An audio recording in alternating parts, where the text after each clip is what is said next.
bata ako, siya yung pinapanood ko eh. So kaya nung nakita ko siya nung isang araw sa bench, I was in awe.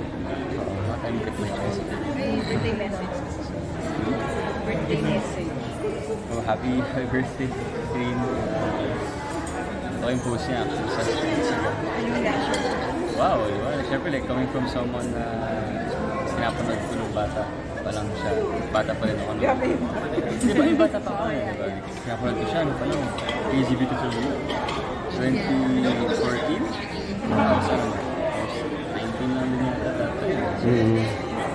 I've been seeing her growth as an actress and as a person. I'm really happy for her. Birthday. Pero hindi naman kayo gano'n ka-close, no? Hindi naman kayo gano'n ka-close. Nagtsikahan kayo dun sa stage? Hindi. Hindi naman. Hanggang dun lang. Grabe ko yung feeling. Wala, hindi naman. Wala. Happy. Oo, short lang. David, sa PMPC, nabanggit di ba ni Barbie sa speech niya na parang dinescribe niya as unexpected blessing ka daw. Ano yung like yung reaction mo and na-feel mo nung sinabi yun ni Barbie? Natouch ako.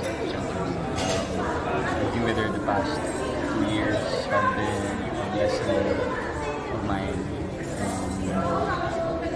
I'm just really happy for her growth as an actress, as an individual. You see her now, you know, working out, enjoying the show. Yes. Going to cafes, reading books. Just means na she is focused on herself, which is really good. Siyempre kapag tayo kaka-break po natin, hindi naman talaga yung dapat natin gawin. So really happy. Perfect plans na ba like na parang